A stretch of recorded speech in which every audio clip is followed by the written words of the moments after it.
kaming trabaho kaya dumaan muna kami dito sa may Leyte. Siyempre, alam niyo na kung nasaan kami. Yes, nandito kami kay Hiwaga. Nandito kami para tikman yung kanyang Paris Overload. Pagdating na namin ay kahaba-haba ang pila. Ay, hindi mo kaya, besh. Iba talaga ang magaganda, pinipilahan. Uy, sana all. Nakapila na nga si Jowa dito. Maraming tao, pero hindi naman kami nagtagal sa pila. At nandito kami, no, para kumain. Hindi kami nandito para manira sa kanila, no. Bahala kayo manira dyan, wag nyo kami damay. Gusto lang talaga namin kumain kasi gutom kami galing.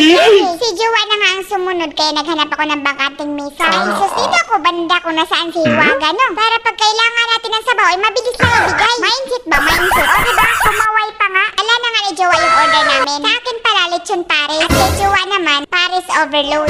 I-ready natin mamaya yung mga BP natin, ha? Ay, medyo mataba-taba talaga to. Marami nga ako nakikita sa Facebook na pagkatapos kumain kay Hiwaga ay naninira. Kiso daw hindi malinis. Kiso hindi daw masarap. Bakit? Ano ba ina-expect nyo? Halagang 99. Gusto nyo kasing sarap na nasa restaurant. Uy, sana all. Tapos gusto nyo malinis. Baka nakalimutan nyo, kalsada yan. Lahat ng usok ng sasakyan ay malalanghap mo. Kaya kung masilan ka, ay bawal ka talaga dito. Dahil napasarap nga yung kain namin kay kumuha ng extra rice sa Jowa. Ay nako, gutom yan. Kaya tayo tumataba dahil kakakain natin eh. Hanggang 2 rice lang talaga kaya namin dalawa. Pagkatapos nga namin kumain, ay pinag-take out ko si Jowa. Para dun sa nanay namin nag-aantay sa bahay. Bawi na nga kami. Pero kita nyo naman, sobrang daming tao. Maganda din dito kay Hiwaga. Kasi bukod sa only rice, only sabaw, at free soft drink, ay only juice din sila. Kaya sa mga nabibiti ng soft drink, ay sa juice ang punta. Oh, siya babay na. At kami uuwi na din. Dahil 8 PM na ng gabi. Kay sarap, matulog pag busog.